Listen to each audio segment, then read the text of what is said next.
Now let's be real here for a second. We love talking about Disney's downfall. I mean, sure, it's a little bit depressing seeing them make crappy movies, but Disney as a corporation kind of sucks. And it's not just Disney. It feels like a lot of big corporation movies tend to be failing more and more as time goes on. However, when it comes to streaming services, yeah, I know, streaming services, the things that used to be good and now they keep raising their prices more and more and more. And then you start piling up the subscriptions and then you realize that you're paying like $500 a month for 50 different streaming services, but that's a different rant for another day. But I want to talk about a gem today because there's a vast amount of gems on streaming platforms that a lot of people don't see and a lot of people don't watch. You know me, I like talking about the ones that are actually good that not many people really watch or talk about. And the one I want to talk about today is the Sea Beast. You know, you probably tell by the title. But this movie came out last year, and honestly, I'm surprised I didn't watch it earlier. I've heard of this movie, and it fit all the criteria for a movie I would enjoy. Because a little bit of secret about me, I'm kind of a sucker for pirates.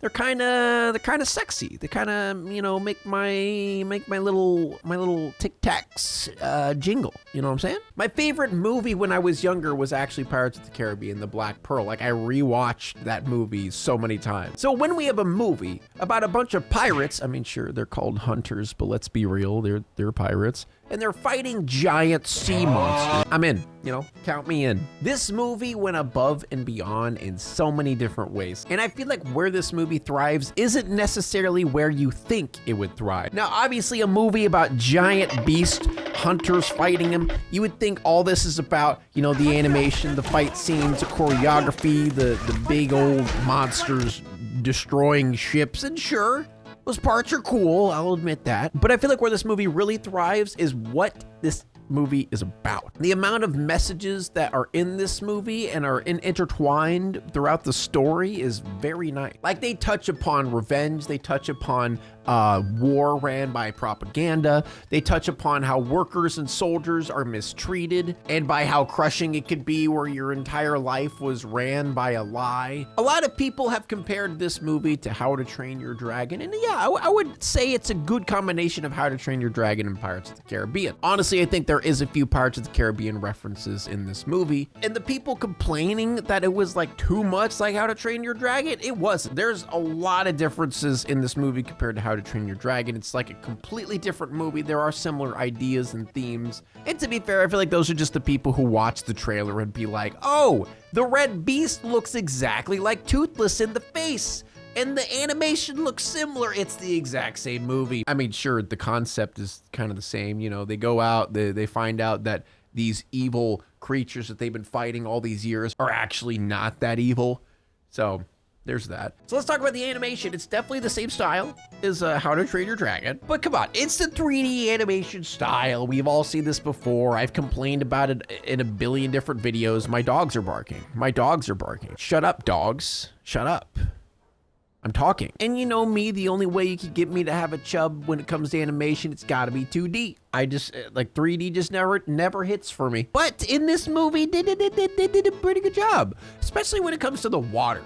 Now, I don't know if this is just me, you know, because the entire movie's set in the ocean, so all you see is a lot of water. But I feel like the water animation in this movie is so cool. And the monster designs are pretty cool, but a little bit generic. I will admit the main beast of the movie, Red, is very generic looking. However, some of the creatures on the island are a little bit interesting. Like, I like the giant crab, the little creatures that pop out of the ground and scream. I know that was just like a cheap comedy thing, but you know, it worked. So it's the holiday season, and the hustle and bustle is on to get all of your last minute Christmas shopping done. And not only that, but having to travel different places to spend time with your family. And I'm sure during all of this, it's really hard to find time to have a good meal. And that's why today's sponsor is, of course, Factor. Skip the meal planning, grocery shopping, chopping up the veggies, prepping, cleaning up, all that different stuff, and just get Factor's fresh, never frozen meals delivered straight to your door. 2 minutes is all it takes to have a fresh meal right there for you. And I'm not gonna lie when I say this, some of the meals I've had from Factor have been on par, if not even better than some homemade meal. They are never frozen, they're dietitian approved, and you yourself get to choose the meals that you want. For those people with keto diets, maybe you're working on getting them gains, maybe you want something a little bit calorie smart, maybe you're a vegetarian, they got something for everyone. And it's not just meals, they also have snacks, they have smoothies, they have juices, and also, the best part, it's actually cheaper than takeout. And I've personally been using Factor for a long time, even before they decided to sponsor me. And it has truly made my daily life so much easier. Whenever I'm trying to get some sort of project done and I'm in a rush to get it done that day, and I don't want to have to spend the time to get up and make a meal, cut up all the veggies, and then have to clean the dishes in the kitchen afterwards. So I can just pop in a meal, 2 minutes, boom, bam. You got yourself a nice, fresh, healthy meal. There's honestly no better way to get quick, healthy meals than Factor. So why don't you guys head over to factor75.com and click that link in the description, or you could use code Bionicpig50 and you get 50% off your first Factor box today. So the story as a whole follows a young girl named Maisy and the soon-to-be Captain Jacob Holland. The world we are set in is where pirates are now heroes. You know, they kind of flip the whole thing on its head, where pirates are normally the bad guys, but now they're actually the good guys. But their whole thing is they kill these giant beasts in order to protect everyone on the homeland. And this is all based on a story from a long, long time ago where they say that giant beasts ravaged the lands and it was uninhabitable because there was so much destruction. And the most feared ship out of them all is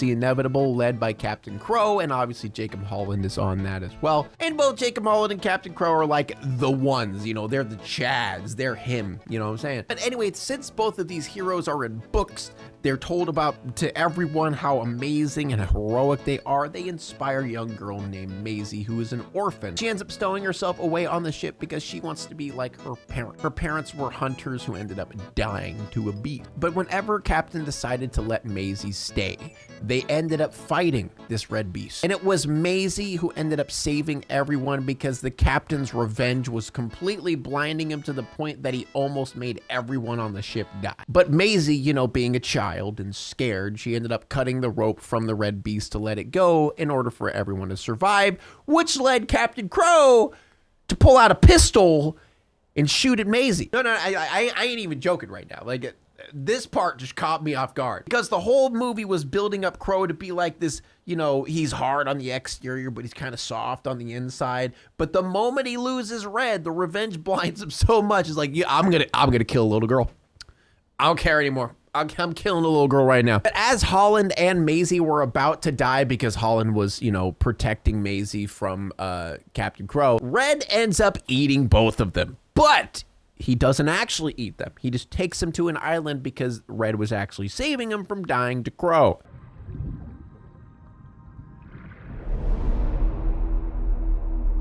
And then Red starts showing his true colors. Red starts protecting them. They even protect him from this giant blue crab. So they end up discovering that everything that they've learned is all wrong. And these beasts are actually just, you know, they're all in self-defense. All this attacking and killing is self-defense.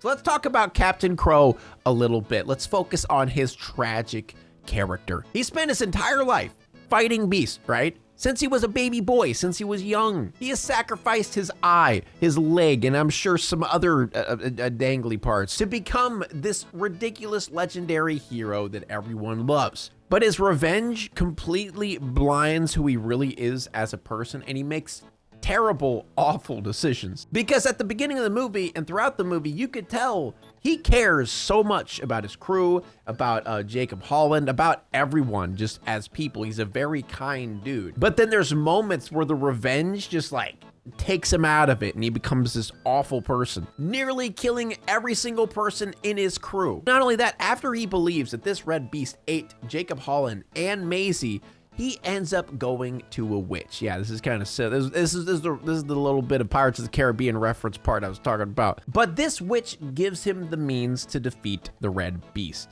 And from what I've seen on complaints and like reviews and threads and different stuff, everyone's like, oh, this storyline didn't make any sense. The witch said, oh, this is gonna cost you everything, but nothing ever happened.